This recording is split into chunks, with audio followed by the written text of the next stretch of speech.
Going live. This is aaronzero show with another edition of today's noise. What do we have in the noise today? Well, there's a dramatic change in the American scene with the victory of Dr. Abdul Said.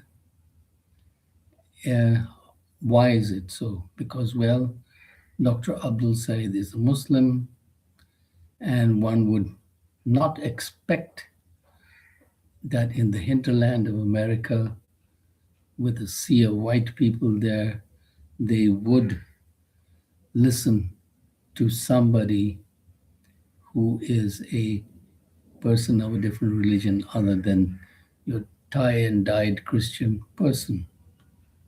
But of course, he's a son of the soil, born there in Detroit, and very qualified. Uh, University of Michigan, Columbia, Oxford, Rhodes Scholar, and an epidemiologist, doctor. So, very qualified person, and with a lot of common sense coming out of his mouth. And I think that was the reason why he beat the Democratic Party backed candidate, Haley Stevenson, who had $70 million to spend on the campaign, 10 times what he had. And still he beat her because one of his main sentences was Medicare for everybody. And the health situation in America is very bad for those people who are struggling and who are struggling financially and are living paycheck to paycheck.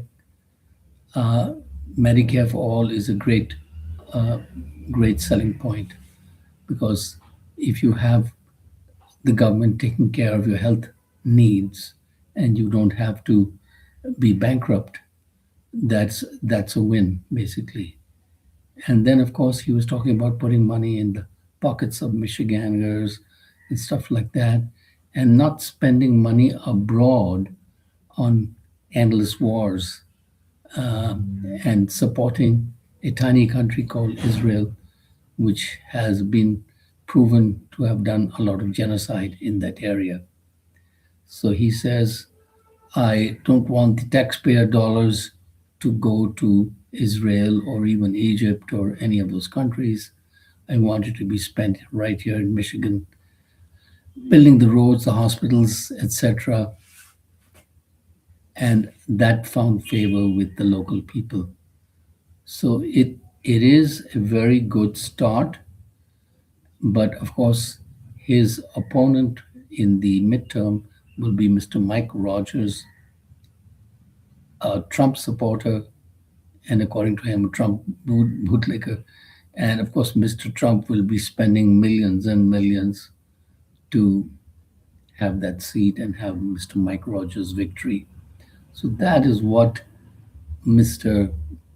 Abdul Said, Dr. Abdul Said is against. But even if he does lose, he has won because it shows what the ordinary average citizen wants. They want medical care. That is topmost priority on their list. They don't want to be involved in unnecessary wars. And they want, of course, good prices at the groceries and gas and stuff like that. Those are the main points with which the common citizen there of Michigan is concerned. He's not bothered about whether you're going to send bombs to Iran or something like that. He wants peace and progress in his own little life there, which is the same reaction anybody else anywhere in the world would have. They would want peace and then a good life, a stable life, no endless wars and stuff like that.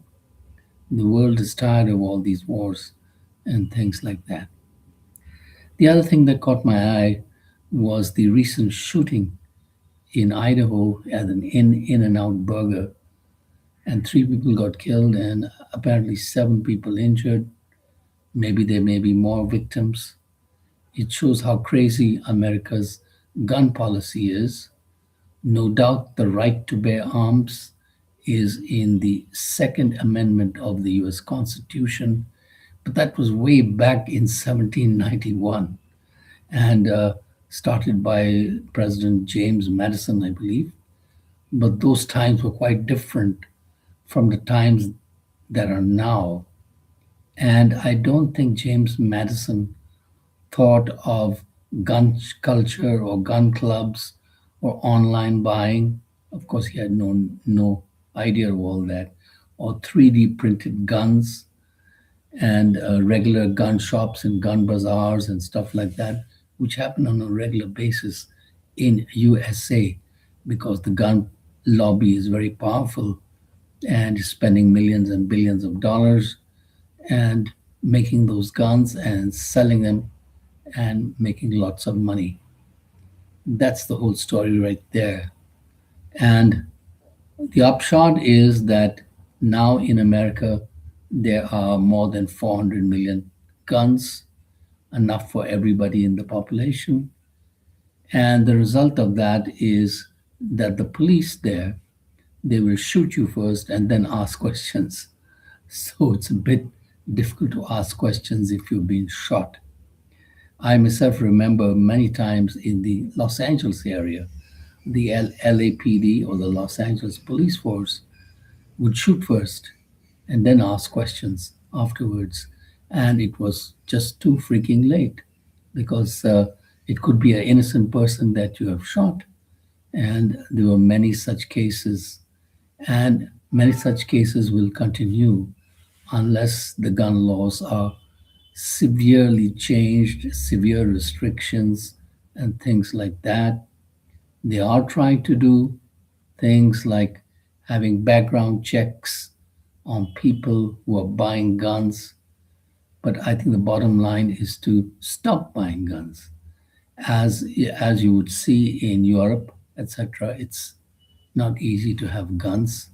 And after the killing of children and stuff like that, they have come down very heavily on guns in Europe. And in this old country, India, too, it is difficult for an ordinary person to have guns without stringent checks and stuff like that, which is how it should be. So I don't see any change in the daily news. And it is quite horrifying to see. I don't know if the computer research is wrong, but they said that between 120 and 130 people get killed in the US every day. That is way too much. And 60% of them are suicides, 40% are homicides. So you have 40% people who are out shooting people, just like in the In and Out burger shooting. And I remember a shooting in Las Vegas where the man lay in wait for a music party which was outside, held in the open air, and then from a hidden spot in his hotel or something, he started shooting with an automatic gun or machine gun. So those are the kinds of things that happen when you have no gun control. So maybe a leader will come along the line in America who will make somebody toe the line. Otherwise, you will continue to have such incidents, and it is quite dangerous to say the least. If you're going shopping somewhere to Trader's Joe or Target or some, you have some crazy who suddenly decides to pull out a gun and start shooting at everybody. So that's not the way how things should be. In Indian news, what do we have? Well, the city of Delhi has had one of its wettest months ever, 99% of the rain, severe waterlogging everywhere, and there may be still more rain on the cards. We don't know. But it's had its fair share of water and it was bone dry before, so The gods of rain have blessed Red Delhi with lots of rain. And the government of India is on the delimitation push. I believe it's a push to have more seats in the Lok Sabha. Will that succeed? Only time will tell. And a famous Indian cricketer, Rishabh Pant, was has been searching high and low apparently for 3 years for a plot of land to build a house in the state of Uttarakhand.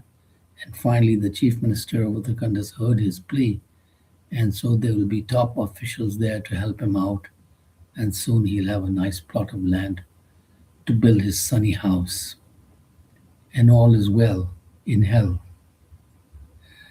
And the Iran war continues, and the Ukraine war continues.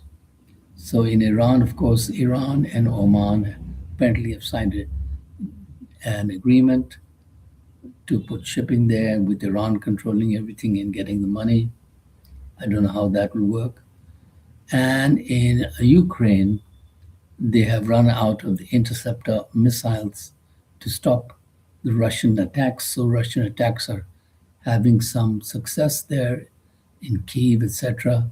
But the Ukrainians have had tremendous success with their drones, and they are hitting the Russians hard in the energy sector, as well as some big giant retail warehouses. So that is the state of affairs. What the world needs now is peace. That's what we need, as the song goes. On that note, we wish you well and subscribe by a billion.